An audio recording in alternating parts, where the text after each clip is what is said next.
Welcome to Kvetchfest. I'm Jen. And I'm Debbie. We're Jewish. So we like to kvetch, I like to complain. and I like to discuss things. I grew up with my mom talking about all sorts of stuff. So I thought it would be fun to bring her onto Kvetchfest so we can have more conversations about life, politics, and everything in between. I'm a boomer. And I'm a millennial. Our different perspectives could lead to shared insights, differing opinions, and new realizations about the world, ourselves, and our relationship. Be part of our community as we explore more together in relationship as parent and child. Complaining can be cathartic. So let's kvetch together.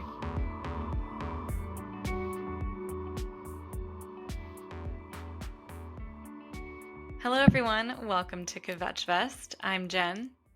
I'm Debbie. Today we're going to talk about comparisons, or perhaps how we as individuals in a society compare each other to other individuals in society. And is that negative to do that? Is that positive? Is that part of keeping up with the Joneses? We'll investigate what we think about comparing ourselves to others. What do you think, Jen? Sometimes I don't think. No. That's good. That's neutrality. Yeah.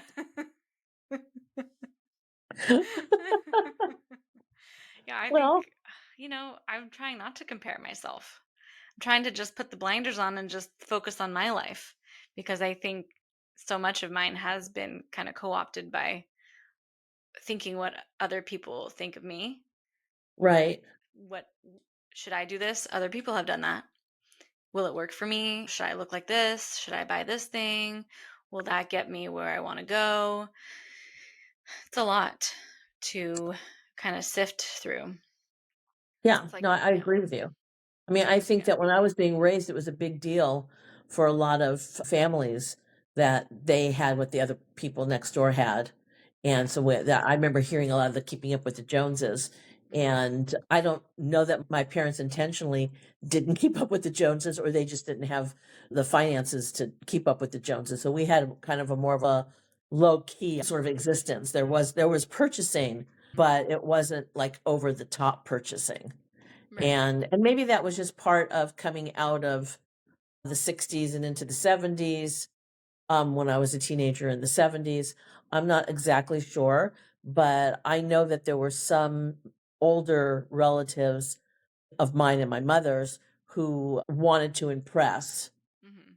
And so they had things so they can look impressive. Well, I'm not sure when my mother was younger, that was as important to her. I think when she got older, it became a little bit more important because I think it depends on the circle of people that you mix with Yeah. and what you wind up realizing they have as opposed to what you have, or maybe what your intention is in those relationships. But for me, I think there's reasons to compare. When I say compare, I think of it more as a learning experience. Yeah. Like you watch people Mhm. do certain things, and some things will speak to you, and maybe you weren't doing it and now you will. And I think that's Yeah. a positive thing, right? Right. But then there's comparing yourself to the point where it negatively impacts you if you can't simply afford a new car, but you buy it because your friend has a new car and you don't want them to look down on you, and you put yourself in financial jeopardy, or you do something with your lifestyle that you wouldn't do, but because everybody else is doing it, you'll do, whether it's smoking, drinking, whatever that is, that might compromise your own well-being because, well, everybody else is doing it. Why can't I do it? Or I should be doing it. Right. So I think comparison can go either way. I like to think more of comparison in a healthy way, where Sure. you're listening to information or you're seeing somebody do something and you decide to take that on, and having enough strength and moral fiber that you wouldn't do what's not conducive for you just because they're doing it, Yeah, and you right? feel inspired by seeing someone else achieve something or setting a goal or who knows. Right. We confront that all the time, don't we? Especially now with social media and access to other people digitally Yeah. 24/7. You have kind of the whole world at your fingertips all the time, There's so constantly. much voyeurism. Yeah, it's not just like you're comparing yourself to your small community now. It's you're comparing yourself to the world. The mirror is so large now and expansive that almost is overwhelming. It is overwhelming to have access to so many different people and lifestyles and behavior and cultures and issues and businesses and options, you know, Yeah. like it's Well, I used almost to like think, debilitating as well, like while you're yeah. trying to figure out what the best route for your own life is. Well, I think, choices are wealth, but too many choices, as you say, can be, It's uh, paralysis. right, exactly. It can go the other way. I kind of choose, depending upon what you're looking at online and in social media, let's just say interiors. I like to look at interiors, and people are very interested in showing people what they've done to their houses. And a lot of people ask each other questions about, I really like how you did that. How did that happen? Or I've got this problem with my house. How did that work for you? But what I've noticed is in a lot of those kinds of groups, I kind of feel like those are my people, because not that I have done any kind of renovations. I don't even like the idea of I love the idea of renovations. I do not want to be part of it. But yeah, maybe small renovations here and there, painting, putting down new floors or countertops, but I've never like gutted a house or Right. done anything like that. But what I am quite interested in is when I see certain people living in other faraway places and I go, oh, look, that kind of feels like the way I live, like, oh, they get me, I get them sort of thing. Not that I'm talking to them, but I'm Yeah. just enjoying what they're sharing about their spaces, right? Yeah. Well, as a kid, I used to feel like there was probably someone like me out there in the world. But this was before social media, so it was just a thought in my head, or Right. like I No, never could visualize that. I imagined it. But yeah, now we have access to actually knowing there are other people like us. right. Right. I Yeah. think that, and that can be very comforting. So comparing yourself in terms of sameness Hmm. rather than difference can be very comforting, because you know that there's a whole world of people who do have the same thoughts or likes and desires as you do, and so that can be very comforting. You can also compare yourself morally or with whatever kinds of your behaviors. So I Hmm. was driving yesterday. I had to go do an errand, and there was a young guy behind me in his car, and he must have been very early 20s, and he decided he wanted to move from behind me to make a right turn that was coming up quickly, and there was a stop sign, so I got stopped at the stop sign, and he was trying to get around me, and so I pulled up a little bit so he could have more space to make his right hand turn, and he gave me a thumbs up and thanked me, and Wow. I just said, "Oh, you're welcome." And I thought, well, he's kind of like I am. I thank people when they let me cross the street, even though I have pedestrian rights, or if they wait for me to pull out, or let me change lanes in front of them, or whatever it is. That's the kind of person I am. I'm kind of appreciative. And it was nice to know. I think I told my husband last night, I said, it was nice to know that there's a young person who's appreciative and not flipping me off, because most Right. times I get flipped Flipped off off, I know. in Yeah. lots of situations. I know. And for no apparent reason other than I'm driving. But yeah, I've done something or they did whatever. But this guy was like, oh, thanks for doing that. And that's just something that comes naturally to me. So I think that being able to know that you can compare yourself, or there's other people like you who have the same sort of behavioral compass that you do, it gives you a more optimistic view of the world when things in the world are kind of, Shitty. crappy. Yeah. Yeah. I was going to say shitty, but okay, I didn't, but thank you. Now I can. And I feel like now that I'm how old I am, all that time that I spent thinking, I don't know that I worried a lot about it, but I thought a lot about what I should be owning or doing or having, Hmm. rather than just kind of being. Right? Yeah. And Yeah. feeling a certain feeling when I would walk into somebody's home and go, "Oh, this is impressive," and that my home is not gonna be impressive. But the older I got, the less that feeling came over me, because I got to a point which I hope a lot of people will finally get to in their life, before sooner than later is feeling comfortable when you get to your own home and you say, "Oh, that was really great, but it's not who I am. It doesn't give me the same feels. I don't need to have that." And I often wonder why I don't have that. So now I'm comparing I myself in a know. sort of like meta comparison now. And then Yeah. realizing I'm never gonna have that. Well, that or why don't I want it more? Okay. Yeah, yeah. Like I'm driving around in my little car that's, it has seen Older better than days. me now. No, I'm kidding. Yeah, no, not no. No, it's It's, not. I'm kidding. it's now what? It'll be 23 years old. Well, it was manufactured in April of 2002, Okay. 2002, and I purchased it in July of 2002. So So it's 3 years almost old. so it's 23 years old. Yeah. And it works mechanically just great, thanks to my mechanic. But there's a little bit of me that's like a little embarrassed about it, but not enough to do anything about it. Sure. Yeah. Because I think that for me, using things up to their full potential Mhm. seems more satisfying Mhm. than obsoleting it for why? Because it says something if I'm driving a newer model car with all the bells and whistles. Is that like, oh, that says something about me? Sure. I don't Yeah. think it says anything about me is that except for I have a high car payment. It doesn't say anything about me. So that's why I don't really, I might have momentary feelings about it. I had a moment. I'm trying to think of the first.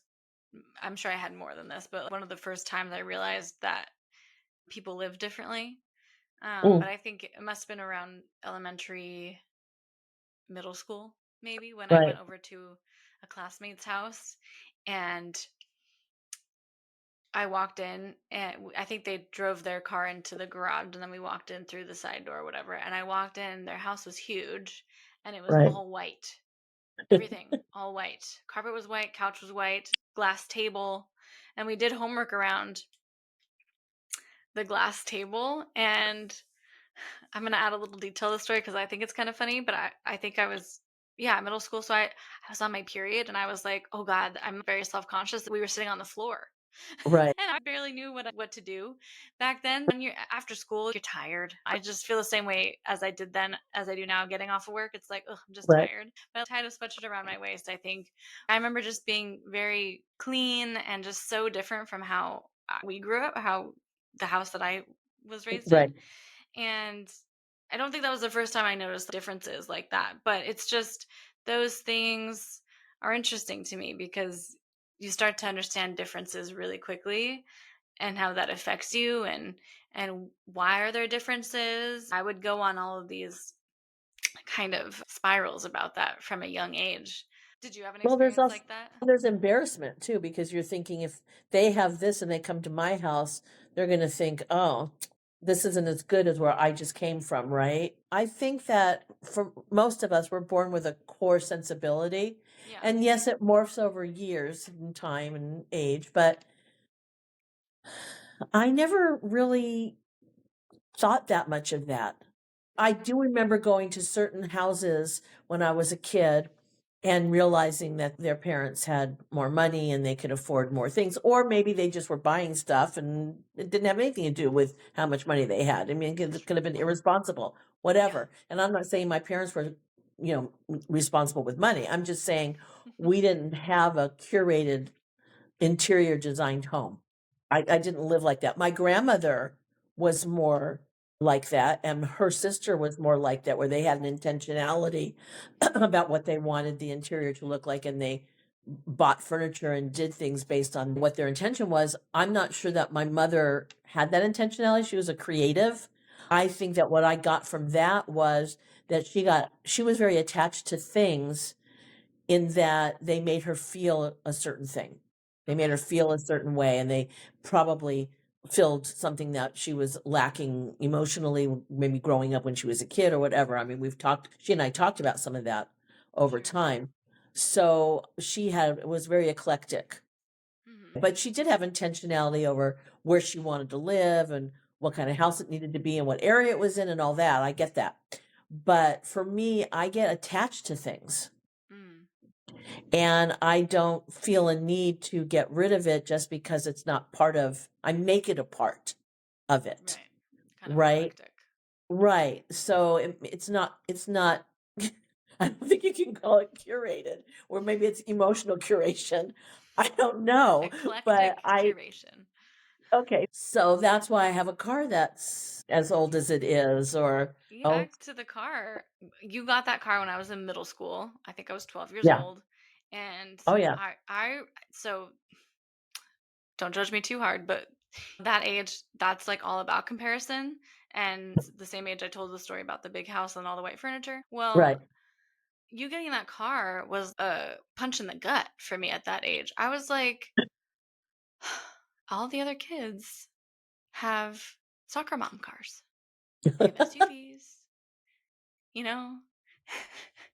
What do you mean? We live in a townhouse and my mom has to get a sports car? Yeah. My vision back then,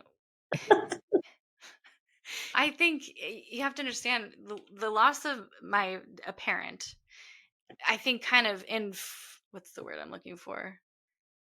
Infiltrates. In no, what do I want to say? Inflamed, not inflamed. Instigated? No. Informed. Okay. Yeah, okay, the loss of my parent informed a lot of things in that early childhood, right? Where Oh, sure. I thought we didn't have that thing because dad's not here, you Okay. know? And I think Right. maybe partially that's true because we were a one income household.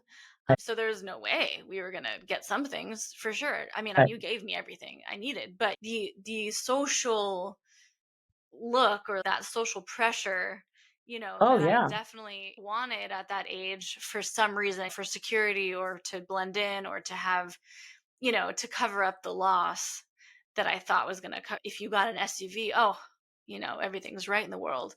If we had a single family house, everything's right in the world. You know what I Right. mean? Because I had just lost all of that. So I think, Right. yeah, a lot of my early childhood into early adulthood was kind of informed by, and still is, I wonder how much of my successes and failures are, and I think I've talked about this before, are tied into that parental loss. So a lot of comparison came out of that too, which I don't know that you were thinking of at that time or that I shared with you even.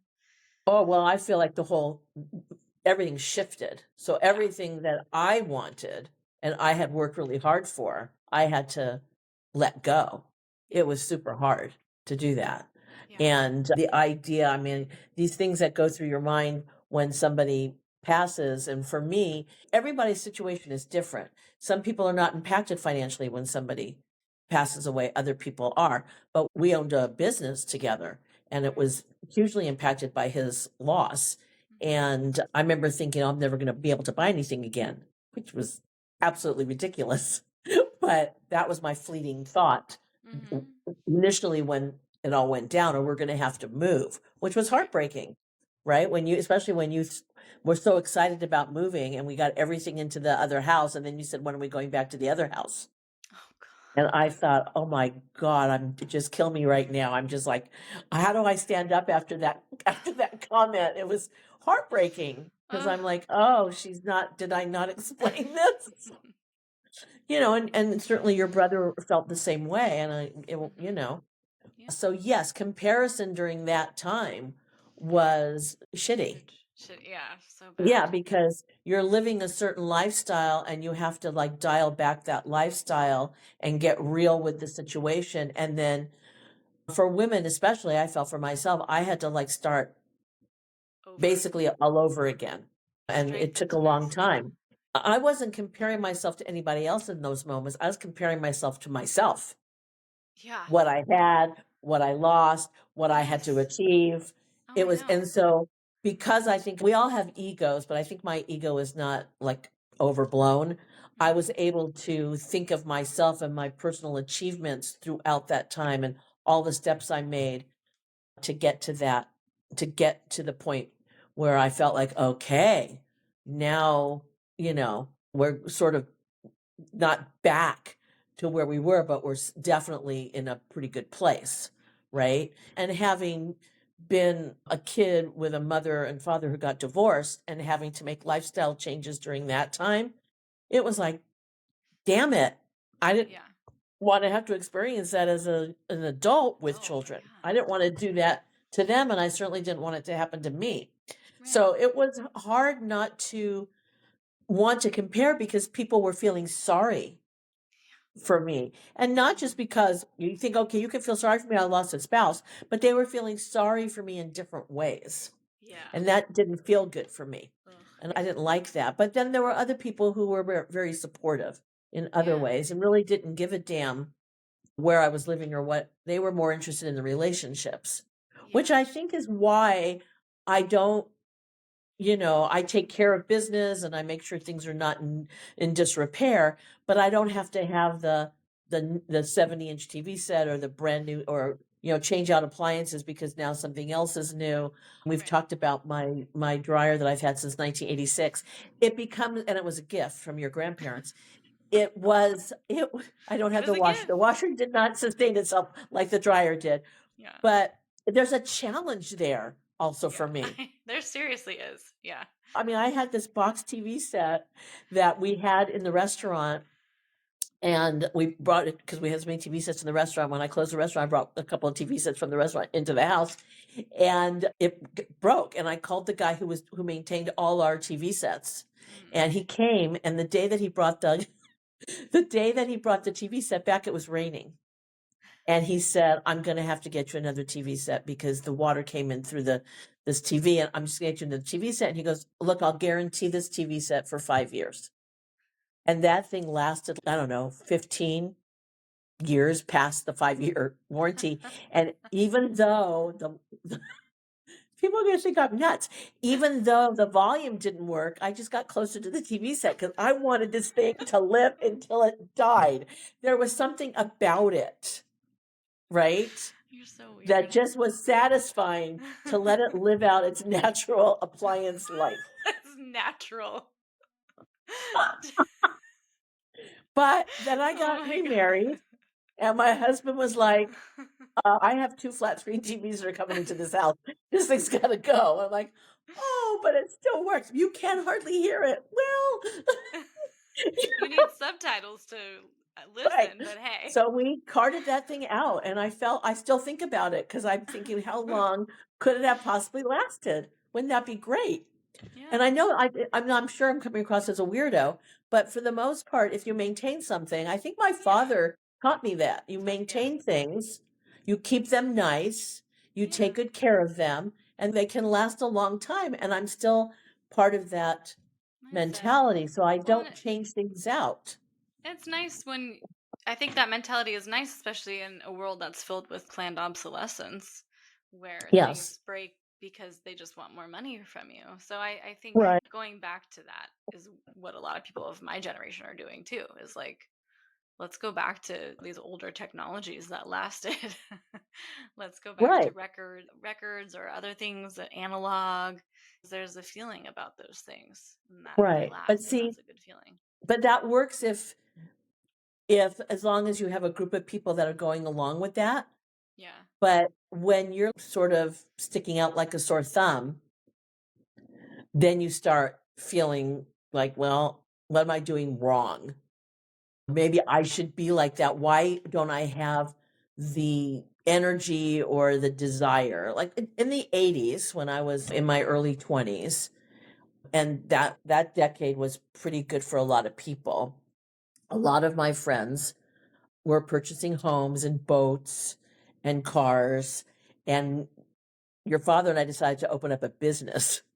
So they were all getting paychecks on the regular, and we were suffering through making sure everything got paid. And I'm sure there's a lot of people out there whose parents own businesses and know what I'm talking about. And so I guess the idea of always putting myself second to like employees and to vendors probably gave me a different sort of viewpoint on buying things for myself. Not that Yeah. I didn't buy things and not that we didn't have serviceable cars and all that, but Yeah. when your father and I met and got married, between the two of us, we never had a new car together.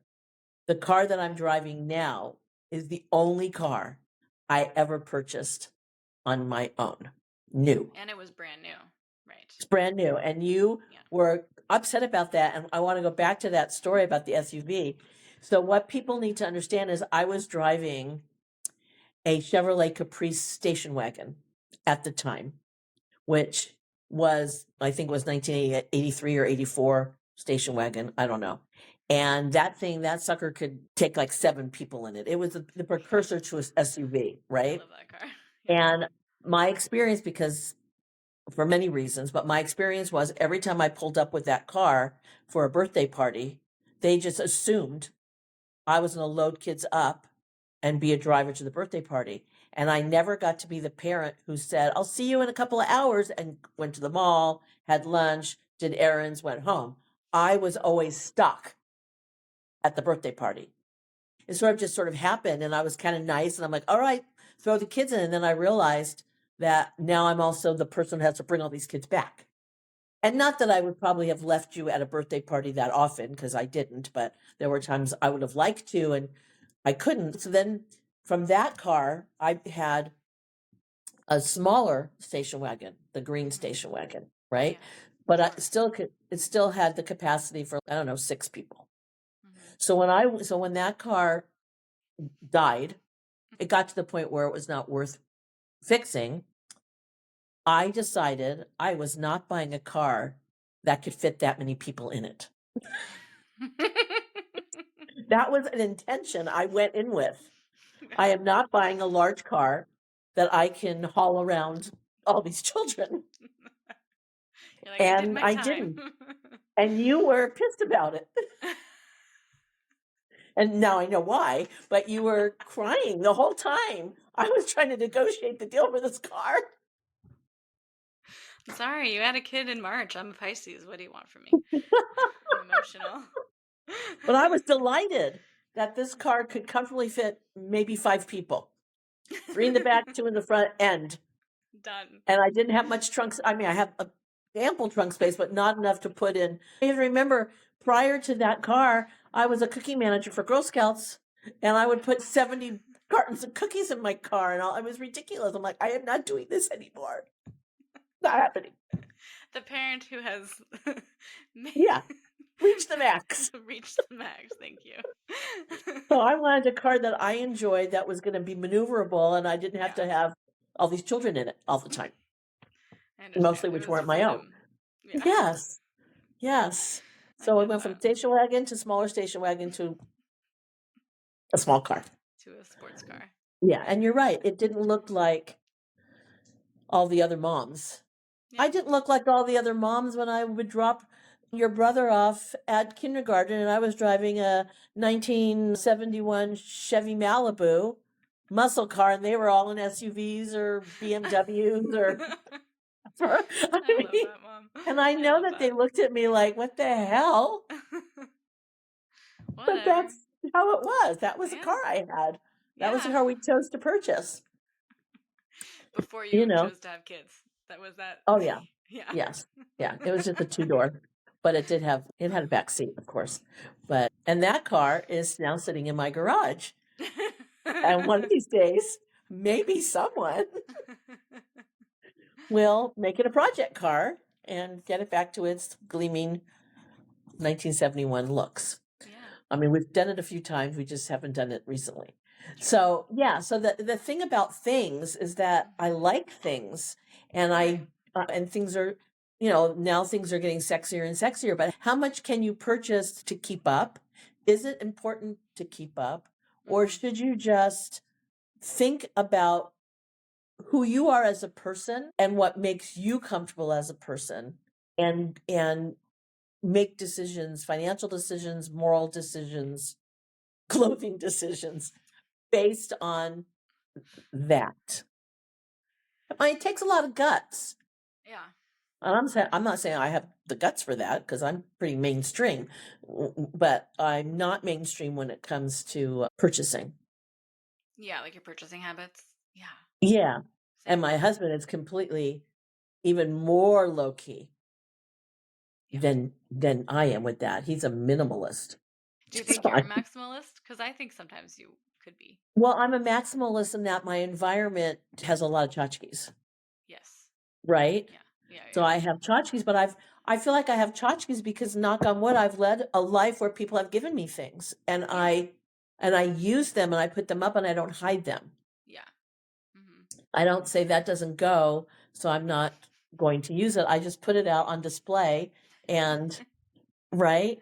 And I Yeah. think when you have kids, you accumulate a lot of their stuff and or things they have given you and you want to put it out and see it, and there's nothing really wrong with that. Unless you have moved a lot and you've gotten rid of things and purged, or you have decided that you want your place to look different, and you don't want all that stuff out. And there are times where I purge and declutter. Hmm. But for the most part, I like looking at the things. Yeah. And It if I makes you don't, happy. then they go away. Right. But I'm not looking, I don't go to a friend's house and say, "Oh, I need to have that." I learned a long time ago that having that doesn't change the way I feel about myself.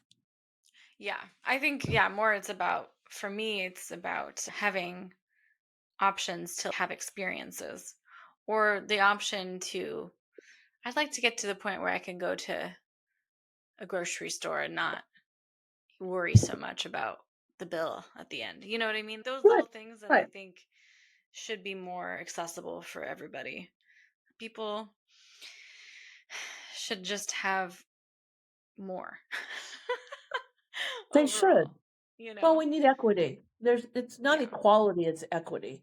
We Yeah. need to give people what they need based on their need, Yeah, yeah, exactly. right? Yeah. And I Yeah. think for me, going through, and I'm going to bring up unemployment again, there's that's a whole slew of comparison right there. That is a never ending black hole when you think about it, because I'm constantly like, well, what did I do wrong? Is it me? Is it something that I should have done, and should I do something different now? This person got this but I didn't get that, but we worked at the same place. What is it that's going to get me to that consistency? Or even freelancing, let's say other people are way more successful than I have been. What is that about? I feel like I've been working hard. I feel like I've been networking. I've been putting in the hours. All these things that's like, well, what is it about me? Is it about me? And then you see your friends that Yeah. are able to buy themselves 5 pairs of shoes.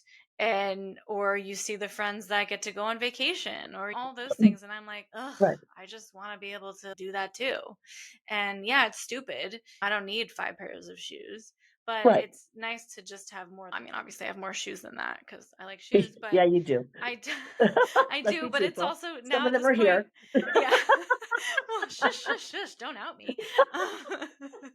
It's at this point now though where I only have 2 pairs of shoes and only one of them is pretty comfortable. So I need shoes that are now comfortable shoes that look stylish. So that's where I am in my life. So that's what I'm saying is I only have 1 pair of shoes and it's for when I'm subbing. And now I've worn them so much that they're falling apart already. And I only bought them a couple months ago. But shoes are Yeah, $100 and those I shoes were know. 60. Ridiculous. That was still expensive to me. So that's what I'm saying. People buy a couple pairs of shoes. Okay, that's $400 right there. And then Right. I go to a thrift store and I love thrifting. Don't get me wrong. It's better for the environment. It's better for my wallet. But at the same time, sometimes the quality isn't there, right? So you're already Right. having to compromise for something that is a necessity. Right. Anyway, that's what I'm talking about. Yeah. Right. But I would say, because I'm your mother, so of course I'm going to say things. Yeah. Uh-oh. I don't know if you're doing anything wrong or doing everything right. I don't know. But I think that As my what mother, you people, should say I'm doing everything right. Isn't that how it goes? well, I'm that wasn't ever the mother I was. I was pretty realistic. I I mean, know. age Yeah. appropriately realistic. Yeah. But no, what I'm saying is that we all have to pivot at times. Yeah. But what When if you're things pivoting? you have to, You've well, I know you pivoted have and to keep, pivoted and pivoted. What else can yeah. I pivot? No, I think that this is the nature of what's happening today. I was watching a House Hunters, and there was a couple who were trying to buy a house, and he was in the tech industry, and he had this job for 5 years, and of course, right when they're trying to buy this house, he loses his job, Yeah. and of course, but he's freelancing and he's a musician, so he's making money doing that. But he didn't say that this was because he did anything wrong. Maybe he was a shitty employee. I don't know. But I think that we should not be comparing ourselves No. because there's always unfairness. And there's a lot of times that and other people know this to be fact. You think, why did that person get this position when we all know not appropriate to have that position? Well, Yeah. without saying anything more.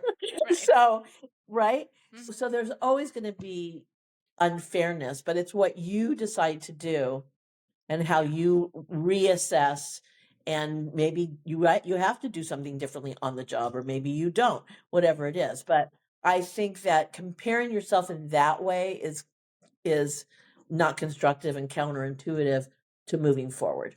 And I think that I had to learn that when your dad died, because at some point this would be a discussion to talk about some of that in a different way. But there was so much readjusting Yeah. and then adjusting again and readjusting, just emotionally, physically, environmentally, financially. It was just a mess. And people every day have losses. And for some people, the losses are so significant, it's hard to bounce back. Mhm. But that's why we can't compare ourselves, because I think that when you really think about it, I remember having a classmate in high school, and this is going to sound completely ridiculous based on what I was just saying. And I would watch her put lipstick on in the classroom. And I thought, oh my God, I wish I could put lipstick on the way she's putting lipstick on. And it wasn't that I couldn't put lipstick on, it was just the way she did it, her behavior around it. And I Mhm. thought in that moment, God, I wish I was her. But the reality is, I have no idea what her life is, or what her thoughts are, or what Yeah. she's dealing with. So I think I finally got to the point early on where I thought, don't wish for those things. Yeah. Be who you You are. are. That's a good takeaway. Yeah, because if you're not you, who's going to be you? Who's going to be you? Yeah. Exactly. Good, bad, or indifferent. Yeah. And our biggest obstacle is ourselves. Right. And just Really. compare yourself to yourself. I think that's the ticket. Yeah. Right.